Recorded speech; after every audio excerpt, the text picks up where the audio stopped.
CHAPTER VI of Recollections of a Missionary in the Great West by Cyrus Townsend Brady. Recording is in the public domain. One day I was seated in the station at Medicine Lodge awaiting the train.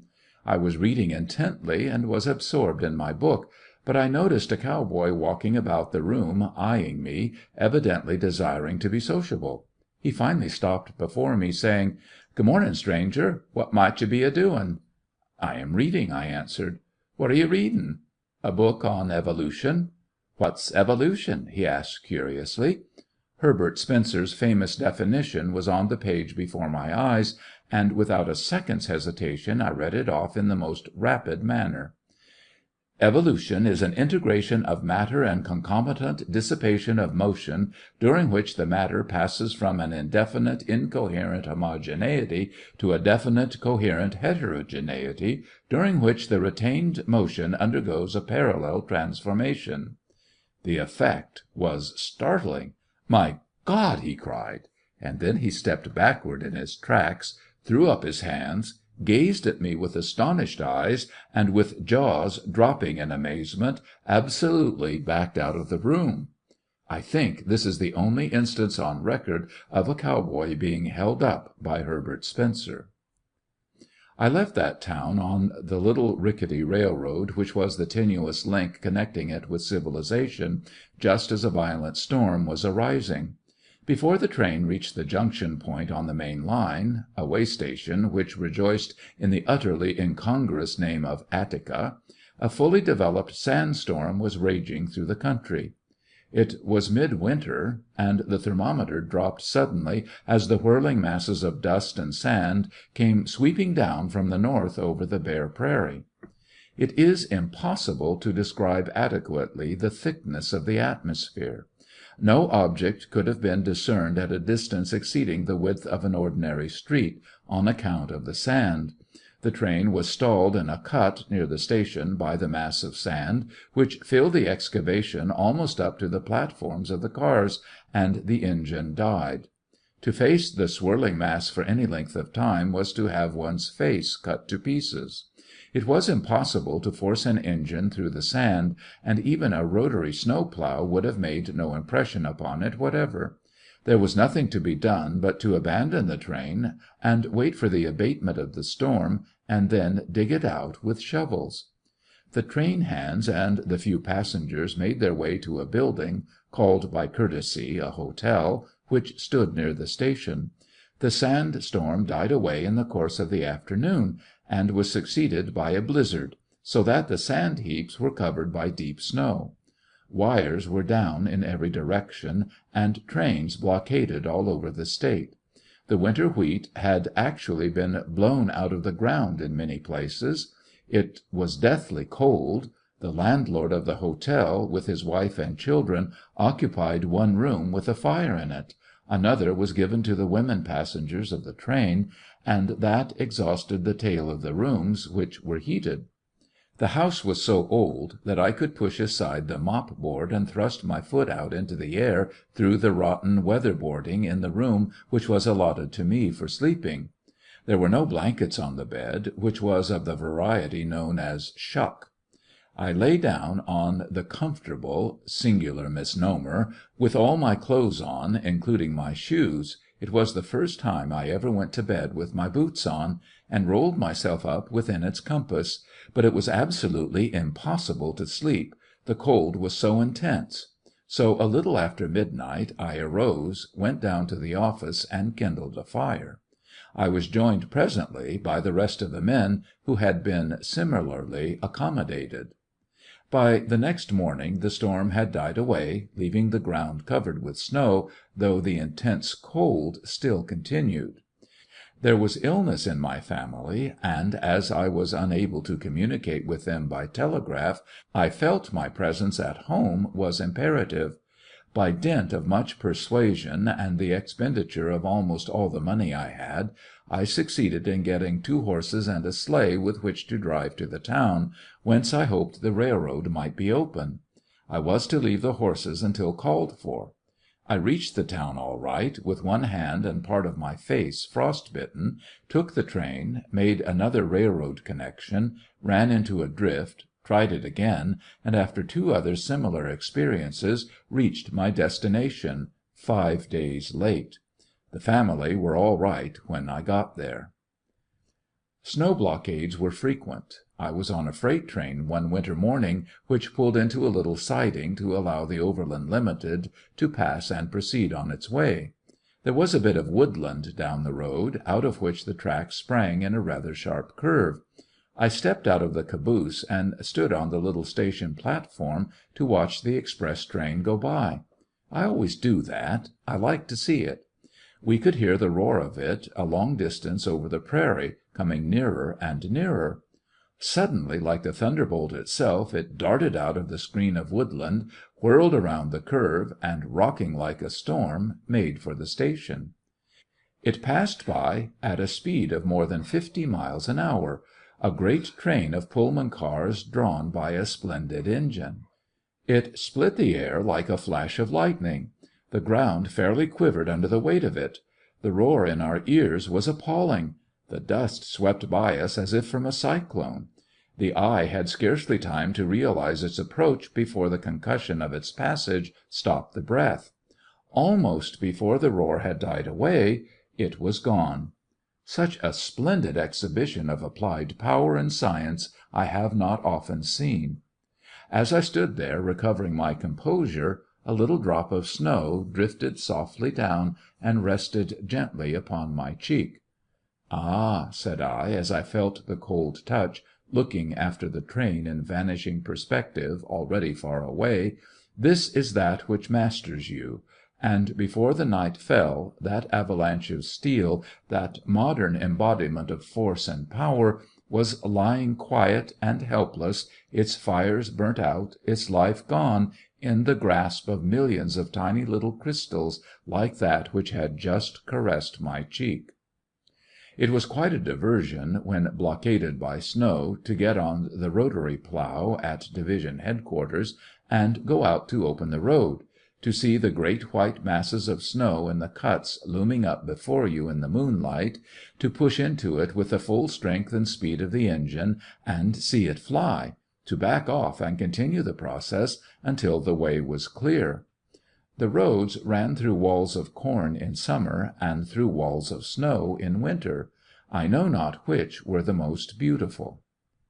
Speaking of division headquarters reminds me that one day, while I was waiting there to make a connection, a young man came into the station looking utterly broken in body and spirit.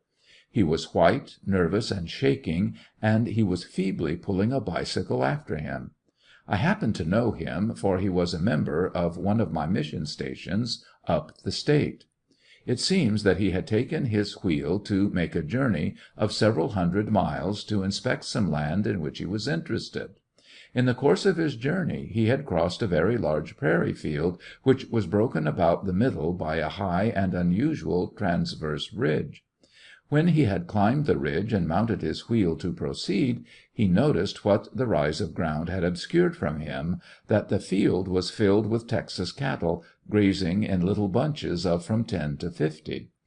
Just as he started, one or two of the longhorns caught sight of him. I presume, as it was years ago, the steers were not familiar with the machine in the country from which they came. One bunch followed its leader over to investigate. My young friend naturally accelerated his pace, whereupon the cattle took after him. Presently other bunches caught the contagion of the pursuit, and the cattle on that field indulged in a grand man hunt.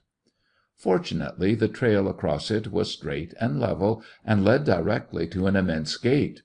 The boy bent down over his wheel and pedaled for his life. He could hear the bellowing of the cattle and the trampling of their feet behind him, but he looked neither to the right nor the left.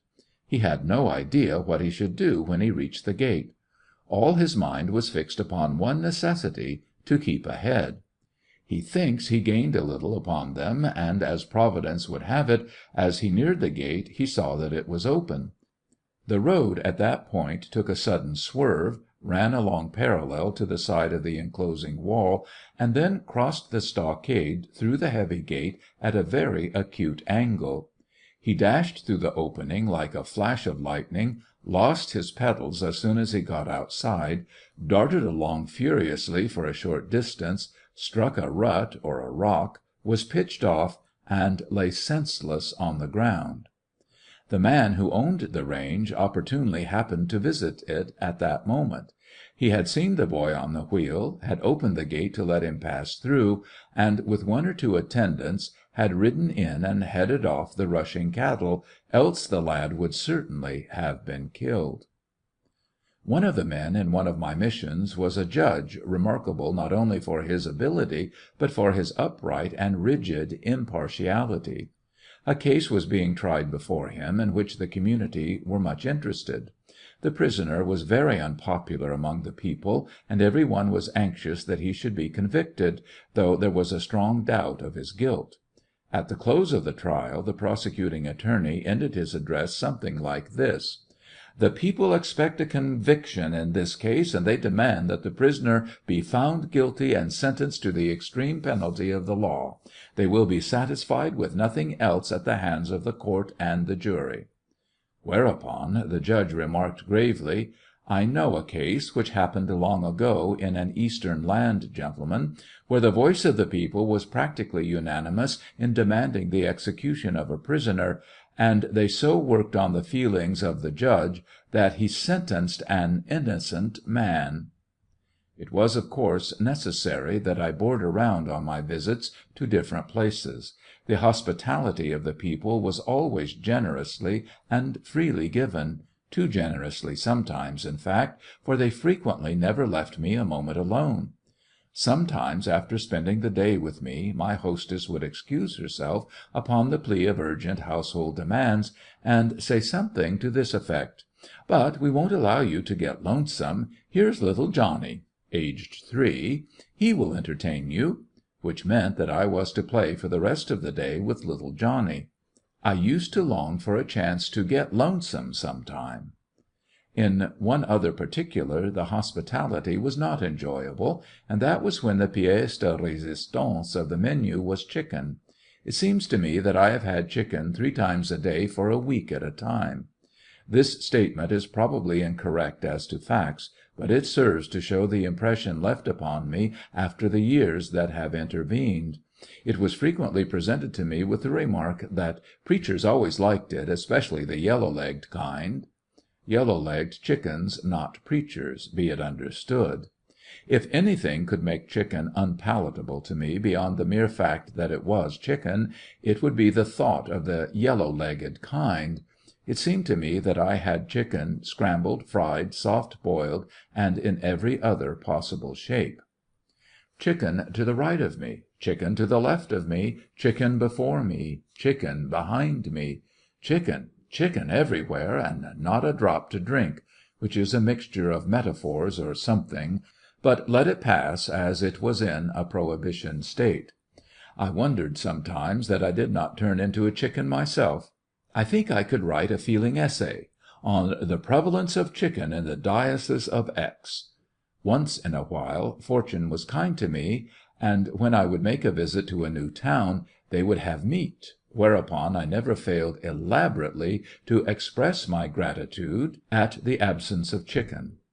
The news would soon be disseminated among the people of the community, and chicken would be conspicuous by its absence from every table where I was a guest in that town.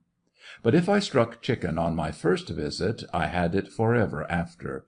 When it was not chicken, it was usually ham. I remember one little town I used to make, in which a rather curious thing happened. I was entertained, of course, at a different house on every visit.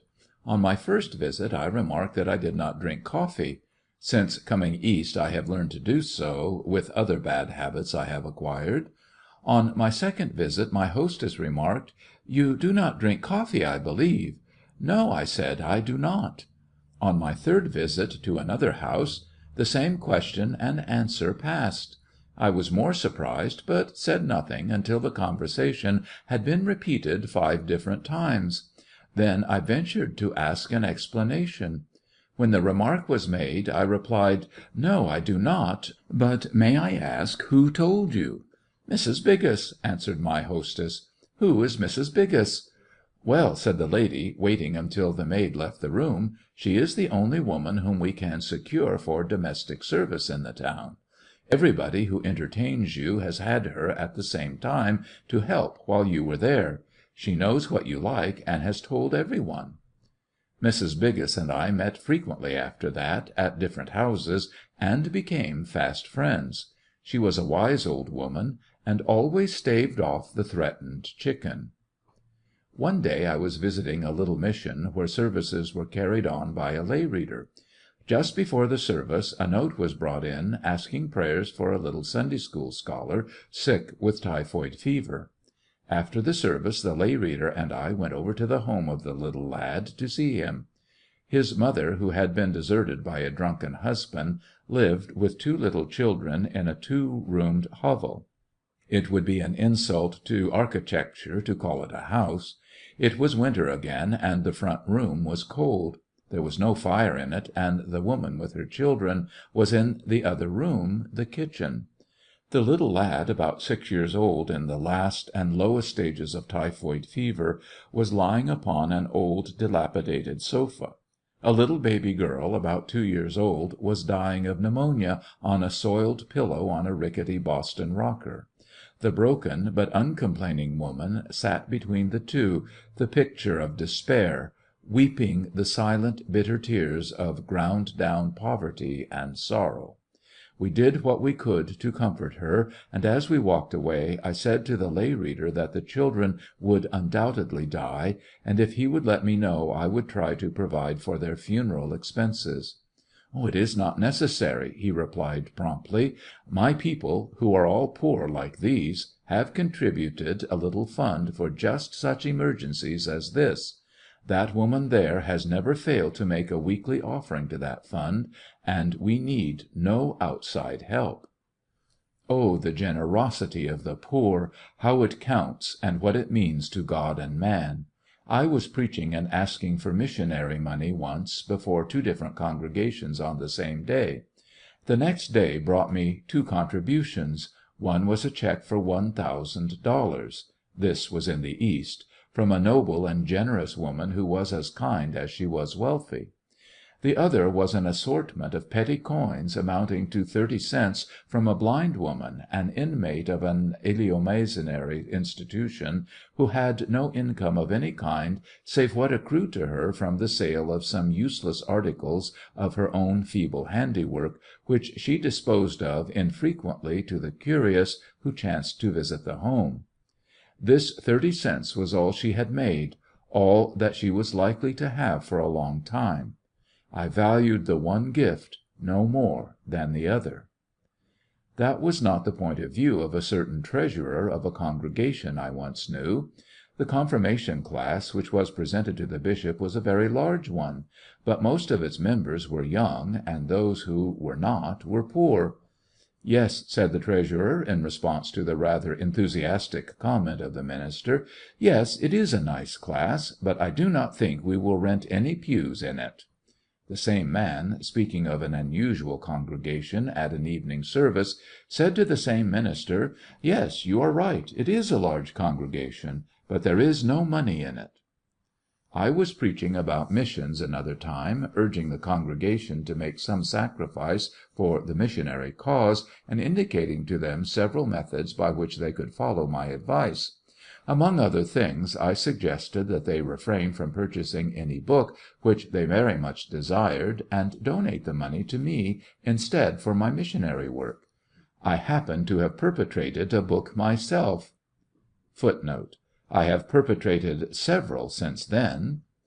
You will therefore understand my feelings when a very bright woman in the congregation came up to me and handed me $1 with this remark: "I had intended to buy your book and read it, Mr. Brady, but I have concluded to follow your advice and give you the money for missions instead." I accepted the situation gracefully and the money gratefully, and told her that I would lend her my own copy of the book to read. She smiled and thanked me, and as she did so I voiced my thought in this way: But, after all, Mrs. R., there does not seem to be any sacrifice on your part in this transaction, for you have the happy consciousness of having given the money for missions, and yet have the book as well." "No sacrifice," she replied. "Why, I have to read the book." Speaking of that book, a fine old clerical friend of mine read it, and after complimenting me upon it, concluded his remarks as follows: "Well, Archdeacon, there are several damns and a hell or two in that book of yours, but after all I thought it might well go into the parish library. Whether as a frightful example or not he did not tell me." There is humor everywhere, even in so staid and conservative a document as the journal of a diocesan convention, with its dry parochial statistics. One report I recall was accompanied by a note like this: "The parish has added 4 acres to its graveyard, and hopes for a large increase in its revenue from that addition." CHAPTER VII.